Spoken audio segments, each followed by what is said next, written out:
Amani ya Mungu idumu kwetu.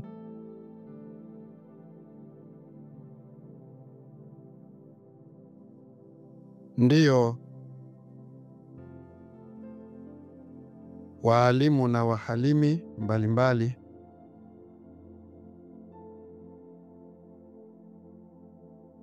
leo tunaingia kwenye somo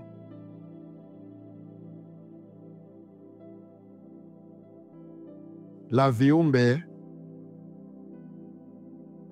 vya kilimwengu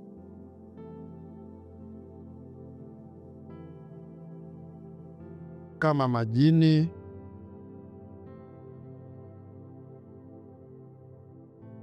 malaika na wengine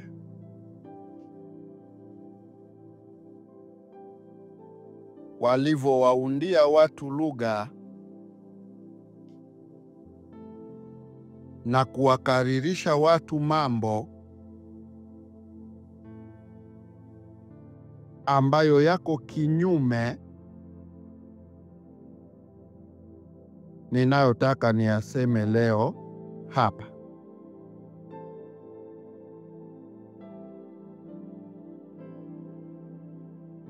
Wako watu dunia ya sasa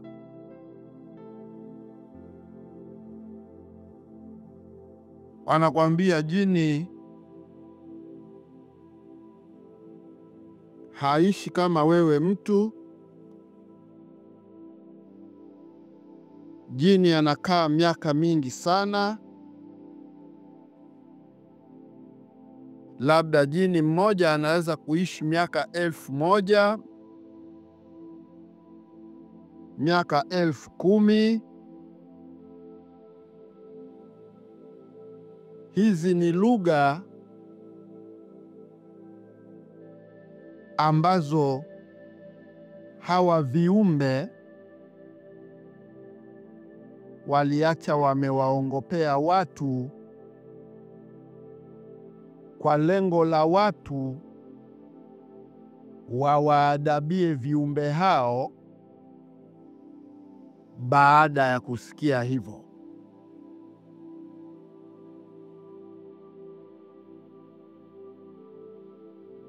Leo unatakiwa ujue na usikie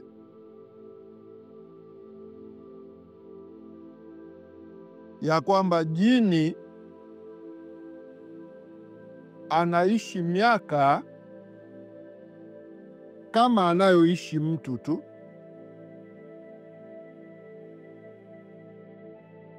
Jini huyu malaika wanaishi miaka hii ya kawaida ambayo watu wanaishi, miaka 120, miaka 70, miaka 50, miaka 180, na mkongwe kakongweka mpaka anatolewa nje. Hapo ndo unakuta mtu amefikisha miaka 200 kasoro.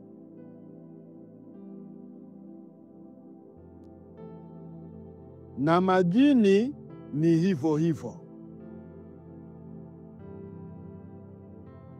Kimechowatatiza hawa waalimu wengi walotokewa na maadili ya viumbe hivyo, jambo ambalo hawakulijua, ndio hili nakuja kulisema sasa. Hawa waalimu wengi mnaowaona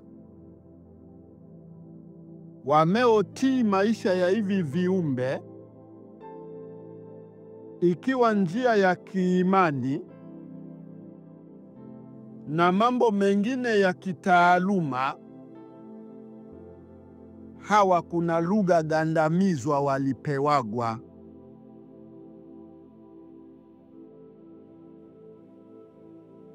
Kuna lugha gandamizwa walipewagwa watu hao. malaika ndio wakaongopea pakubwa kabisa, wakawaambia baadhi ya waalimu wa kiutu kuwa wao huwa hawafi.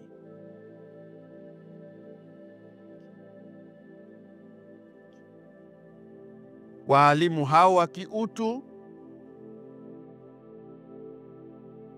baadhi yao wasiokuwa na elimu, wakabakiaga hivyo kwamba malaika huwa hawafi.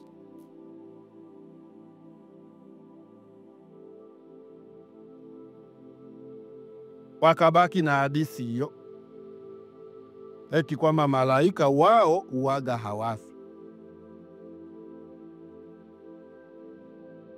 Nini kiliwapelekea hivyo?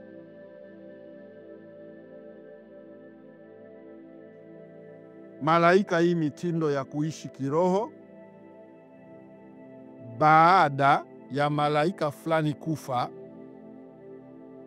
mkiwa mmemuhusudu pale sehemu fulani, alikuwa anakuja kwake kwa njia ya mazingara, akakwambia ninasafiri, ninaenda kwanza kwetu, lakini muda wowote nitarudi. Anaacha miadi pale na anaacha jina pale na anaacha sura ambayo mlimnukuu hapo, kwa maana mkawa mnajua malaika wa aina fulani alikuwaga na sura ya hivi, alikuwaga na ndevu nyingi, alikuwaga hivi na vile. Sasa unaona, malaika huyo anapotea kwenye hicho kizazi, miaka 200, 500 imepita. Watoto wa kiutu walioshikana na hayo mambo wanachukua ile miadi ya wazazi wao, wanasema mbona baba hapa alikuwaga na jamaa yake malaika, na aliachaga sigino kwamba ikifika wakati fulani tuweze kumuita muda wote yeye atakuja, kwa maana malaika hawa huwaga hawafi. Wako watu walichukua baadhi ya vitabu walivyoachiwa, wakaanza kufanya mwito, kumuita malaika yule. Wakitazama karne, ni karne 3, 4 zimekwisha pita, kwa maana miaka 400 hiyo. Hivyo vinavyobaki kufanya hayo ni vizazi tu. Kumbe ule malaika kule kwao shagaenda akafa na akabaki kuwa kiroho. Wao wakimuita hapa kwa wingi, unaona ile roho inatoka kule inakuja, na ile roho ikifika inabainika kwa muonekano ule ule walouona mwanzo, ima mchoro ule ule walochorewa. Wanamuona anatokea hapo, anawauliza mna shida gani? Wanasema baadhi ya mambo yao. Watu hapa wakaanza kuadaika. Miaka kadhaa imepita, ina maana hawa malaika kumbe ni kweli huwaga hawafi. Aisee, hawa watakuwaga kweli ni watukufu kwa Mungu. Kumbe huyu malaika alishagaenda kwao, akafika huko akaendelea na maisha yake, akafa kama viumbe wengine wanavyokufa, akafanyiwa vitu mbalimbali huko, ila kwa sababu hapa duniani aliwahi kuja na miadi yake ilibaki hapa duniani, roho ya kiumbe yule Ukimuita hapa anakuja. Kwa maana roho kama ukutokea kujua jina, ima kuwa na miadi fulani ya jambo fulani, roho hata uite mara matilioni hapo inakuwa haina password na wewe, hata iwe ya bibi yako.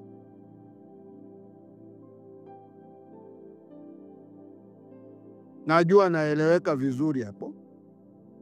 Hata ikiwa roho ya bibi yako, ndo utaenda pale kwenye kaburi kwamba unakaa unalia, unasema vitu fulani, bibi nisaidie kitu fulani, utaona yule bibi atakuja kwa ambaye ana miadi naye. Kama alikuwaga ni mchawi, utaona atauleta uchawi kwa mwingine ambao sio wewe unayemuomba.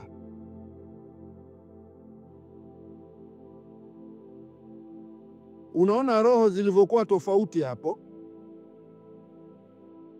Kwa hiyo wewe unakesha hapo kulia na kusema vitu ambavyo havikujui, ima vinakujua ila hauna miadi navyo, huna mtililiko navyo.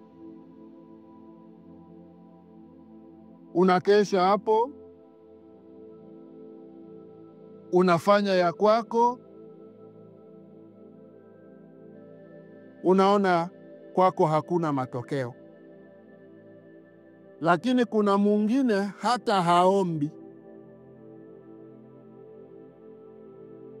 hamuombi yule bibi,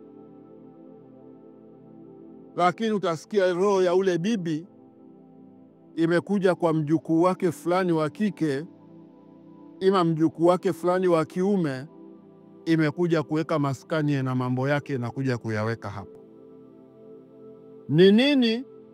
Aliacha ameahidi yeye bibi mwenyewe kwamba hapa kwenye familia yule fulani aliozaa yule mjukuu wangu yule, kwa mtoto wangu fulani yule ndo atabeba mambo yangu. Usikie tofauti ya roho zinavyokuwa. Kwa hiyo nyewe mnakaa kupiga makelele hapo, kuparia makaburi, yeye anakuja kwa ambaye anajua yule atambebea hatua zake kwa stahiki alizoziona yeye. Na hapa roho ndo zikawa zinakuja kwa miadi ya jambo. Kwa hiyo unakuta watu waliobaki na picha ya malaika fulani wanabaki pale, na wakimuita kwa ile miadi aloweka, wanamuona anatokea malaika yule. Wakitazama muda, ni miaka mingi sana imepita. Hapa lugha sasa ya uongo ikatapakaa duniani. Lugha ya uongo ikatapakaa duniani, kwamba malaika huwa hawafi. Watu wakabaki wamekaririshwa hivyo. Kumbe kila kiumbe unachokijua kilichoumbwa na Mwenyezi Mungu, kufa ni lazima, kwa sababu kufa ni mabadilisho ya kiumbe chochote kuachana na mwili husika kwa malengo ya kuja kuishi kiroho endelevu. Hiyo sio kwamba kuna viumbe fulani ndio vilichaguliwa kuwa hivyo. Kila kiumbe. Sasa kama malaika sio kiumbe, ndio waalimu mbalimbali hawa wakawekwa kwenye hoja, wakawa tu hawajui mapana haya, kwa sababu wengi wao wamenukulishwa maandishi. na maandishi, wako watu wengine waliandika kwa dhana zao ndogo, hawana mapana ya historia ya kuishi kwa viumbe, wakaandika walioyaandika. Kwa hiyo kuna baadhi ya waalimu walibaki na hayo maandishi yenye ufinyu wa uelewa.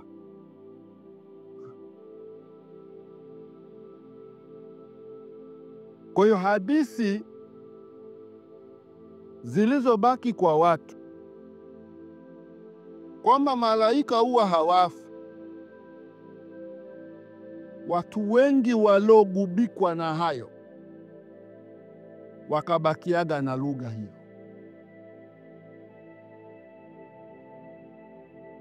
Lakini sasa kwa dunia sasa wanaulizwa, malaika fulani hao waliwatokeaga watu fulani, na kulikuwaga kukiwa kuna vurugu cha kipindi kile, wale malaika wanakuja kipindi hicho wanafanya mambo haya na yale. Kuna kitu cha kutatua pale, walikuwa wakipigiwa kelele kwenye maombi mbalimbali na vitu gani, wanakuja kufanya kipindi kile. Baada ya karne kadhaa kupita, wale malaika, omba utakavyojua, hutoonaga wanatokea tena. Sababu kubwa ni nini? Wale ni viumbe wanakwao, waliendaga wakafa kivyao. Yale matukio mlokuwa mnayaona wanayafanya baadhi ya sehemu, wale walikwisha kufaga na hawapo tena. Zikisema kuja roho zao, zinakuja kwa watu rasmi, wale ambao wameshika misingi, na sio kila mtu. Unaona shida imepokuja hapo? Kwa hiyo utasikia zamani watu walikuwa wakikosea kitu fulani, malaika wamekuja wanafanya hivyo, wameleta gharika. Wale waleta gharika na waliochokuwa wanapinga wao ni ufuska, umalaya na mambo mengine. Sasa huu ufuska unafanyika dunia ya sasa, ambao umetengenezewa na branchi kubwa kubwa duniani. Wako wapi wale malaika waliokuwa wanaleta gharika?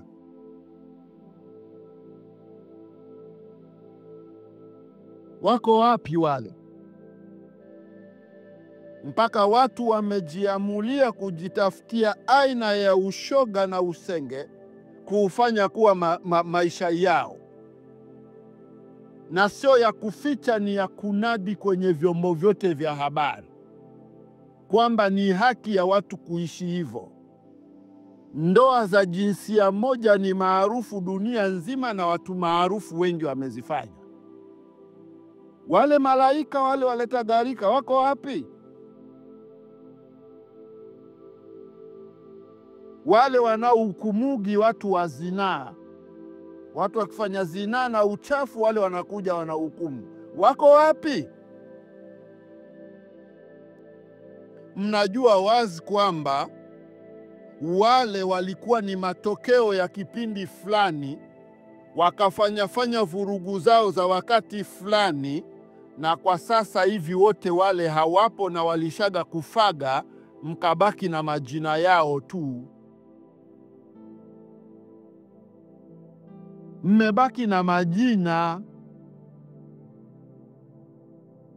lakini ukisema uwatafute wale malaika leo, wewe huwezi kuonana nao tena. Yale walofanyaga vurugu mbalimbali, pigana na watu, kuwaletea watu masharti yao, nchi fulani za huko Asia, Maulaya na kungineko, mafujo fulani wakafanya kipindi hicho, walowastukia wakawastukia, walowaua wakawaua, vikabaki maandishi kwenye mambo mbalimbali.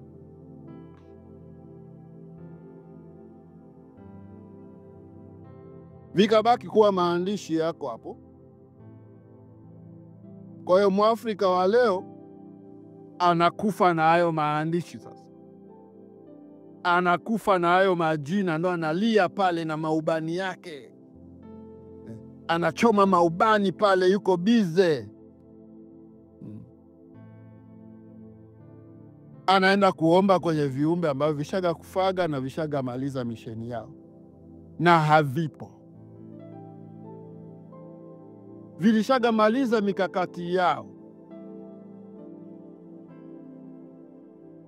Kwa hiyo somo letu hili linatuelezea na kuwaelezea wale walimwengu na waja ambao walinakirishwa habari ya uongo kwamba malaika huwa hawafi. Majini huwa wanakaaga miaka mingi sana. Jini anaishi miaka ya kawaida niloitaja hapo, miaka 180, 200, 150. Ni kama hivi vikongwe tu vya kiutu. Anaishi hivyo, anakufa. Na wengine wanakufa wakiwa vijana tu, miaka 30 jini amekufa. Nini kinakufanya wewe umuona kuwa jini anaishi muda mrefu? Ni kitu gani kinakufanya wewe kumuona jini anaishi muda mrefu? Ni kwa sababu roho yake ikiwa imebaki, ile roho haifi tena. Kama ile roho ilikuwa na miadi, kwa sababu majini kwenye dunia walikuja kufanya kazi kwa miadi ya muda fulani. Misheni yao ile kama haikutimia, zile roho zinakimbia, zinaondoka hiyo sehemu. Lakini kama ile mida haijaisha, utaona kila mkifanya jambo, yule jini amekuja, ametokea. Unasema huyu jini tangu wakati wa marehemu babu kafa, akaja baba akafa, huyu jini bado yupo. Ni roho hiyo, mwalimu, haifi tena. Jini alo kimwili, huyo jini kipindi alikuwa yuko kimwili alishaga kufaga. Hiyo ni kama mzimu wake unakuja kwenye hiyo familia yenu, sio kwamba ndo anaishi miaka yote hiyo.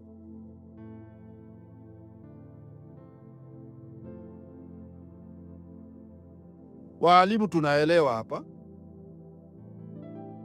Huyo anayekuja leo, mimi Subiani, mimi hivi, huyu ni roho tayari, alishaga kufa, isipokuwa hiyo ni miadi ilibaki kiroho, ambaki aendeleza hivyo. Mkija mkiujuaga huu kweli wa jadi, ndo hata hizo roho mnazifukuza na kuzitoa zikatafute mahala pa kukamilisha hiyo miadi yao. Mkikaa kuzingatia matamaduni yao, nye hamwezi kujitibia hivyo vitu.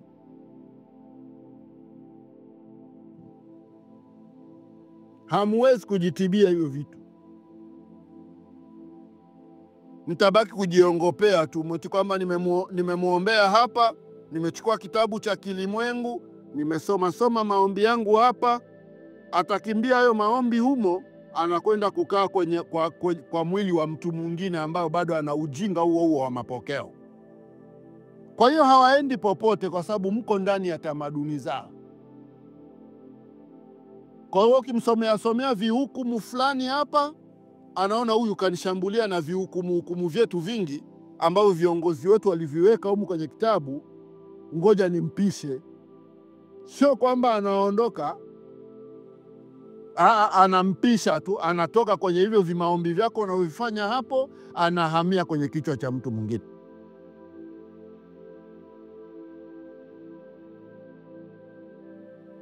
Najua hapa mnapata historia kamili. Wakati watu wanaishi asili na jadi zamani, vilikuwa havina uwezo wa kumuingia mtu hivyo vitu. Lakini tangu mliasi jadi, kwa sababu mliuasi utu wenu, kwa hiyo jini atolewa kwa huyu, anatazama tu njiani nani mwingine, na huyu hapa anaingia nyumba ya mapokeo, anakwenda kuweka maskani. Kwa mnatembea na roho za hivi viumbe, ndo maana mnakiri kwamba havifi.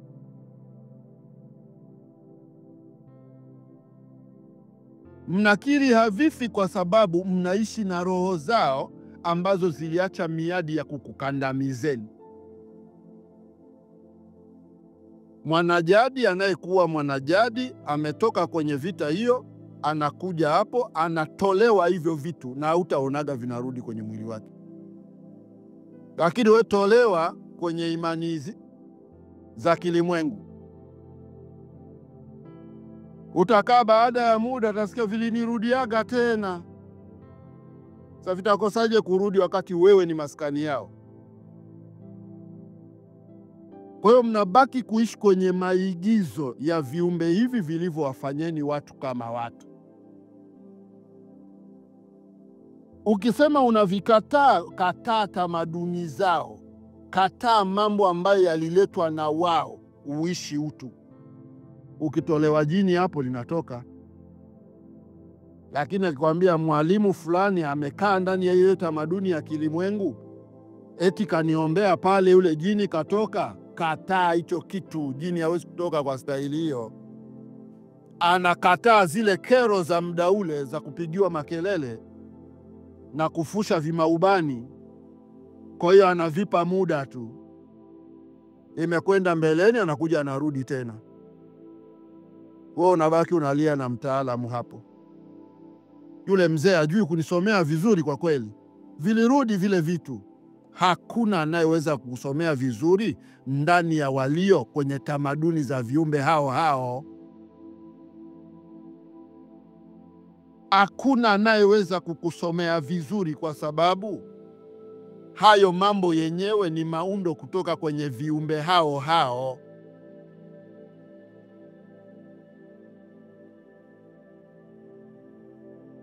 Kwa hiyo ndo maana mkawa sasa mnalazimishwa, lazima sasa muwe hivi, lazima sasa mshike kitu hiki, lazima muwe hivi. Yote haya mnapata kuelewa. Eti kwamba jini anaishi miaka mingi, aliishi miaka 1000. Mmekaa na ile roho ya huyo jini. Jini mwenyewe aloki mwili alishaga kufaga zake muda mrefu. Roho iwe ya jini, iwe ya mtu, iwe ya panzi, iwe ya kitu gani, roho ikishabaki hapo ni mwonzi usiokufa tena. Roho hiyo inakuwa inabaki inasubiri miadi ya ufufuo. Alikuwa mtenda mabaya, ataenda kubaya huko. Alikuwa mtenda mema, atakwenda kwema. Kwa hiyo hii roho haiwezi kuuawa na mtu yoyote, ima na kiumbe cha aina yoyote, mpaka ikakamilishe azma ya mwisho wa kuishi. Hapa duniani tunachofanya, hizi roho ni kuzipa mipaka kwamba fulani hupasi kukaa kwake kwa sababu fulani. Lakini sio kwamba unaziua. Huwezi kuiua roho. Roho ni mionzi ilifanywa na Mwenyezi Mungu kwa kila kiumbe. Kwa hiyo kile kiumbe kilichojipotosha kinabaki kuwa na upotoshi wake na mionzi hiyo, kwa lengo la kwenda kuadhibiwa huko baadaye. Na kile kilichoshika mema kinabaki na mema yake kwa lengo la kwenda kufarijika huko baadaye. Lakini hapa jini mpaka awe kimwili ndo unaweza kumuua. Na malaika ni hivyo hivyo. Na hata mzimu wa bibi yako ni hivyo hivyo. Bibi awe kimwili, hapa chukua panga kata kichwa, bibi amekufa. Bibi abaki kiroho, afu ule mzimu uanze kudhuru familia. Wewe shika panga lako uone kama inawezekana. Sababu ile ni ile mionzi, alafu imeshika ile azma, itawatesa ukoo mzima mpaka mtajuta. Ni nini? Ni bibi yule yule, isikokuwa hafi tena. Akija kwenye hatua zetu tunamueleza tu bibi, huu ukorofi unaufanya, hatua ziko 1, 2, 3, na we mpaka wako ni huu, kaishi kule. Na mpaka wewe uwe na mamlaka ya kufanya hivyo. Sasa mamlaka ya kiutu yako kwenye hii tahatimu yetu ya jadi. Roho yoyote iwe imefanya jambo lolote, labda wewe uwe mnafiki ndani ya hivyo vitu. Lakini ukiwa fasaha, unaambiwa roho hiyo imeondolewa na imerudi kwenye mikakati mingine huko. Hapa ndo kukaja lugha duniani kwamba majini wanaishi miaka 1000, wanaishi miaka hivi, wanaishi miaka sawa na watu. Eti watu mlipunguzwa umri, mko hivi. Hapana, watu nyakati hizi kuishi miaka 120, miaka 150, umekuwa kikongwe, umekufa, ile ni sawa, ni sahihi kutokana na muula tuliopo. Hakuna habari eti ya mwaka eti ndo utakula vizuri tutaishi miaka 1000. Hizi habari za uongo tu. Miaka ya kuishi ni hii. Hawa viumbe wengi tunaishi miaka hii. Hakuna alopunguza umri wala hakuna alofanya jambo fulani. Miaka ina kadiri chache hii ya kuupata ukongwe. Kwa hiyo ishini kwa kuelewa. Eti kwamba majini wanakaa muda mrefu, wanaishi maisha ya kawaida. Wanaishi maisha ya kawaida na wanakufa kawaida, isipokuwa roho ya kiumbe chochote inakaa muda mrefu, kwa sababu roho haifi tena. Na hichi ndo kimebaki kuwatesa hawa waalimu waliobaki na vitu hivi bila kujua mapana ya haya mambo yalikuwaje mpaka yakawa. Mimi niwashukuru ndugu wana hoja mbalimbali. Somo letu la vifo vya viumbe wa ulimwenguni limekaa tu liko hivyo, na huo pia ndio ukweli. Asanteni.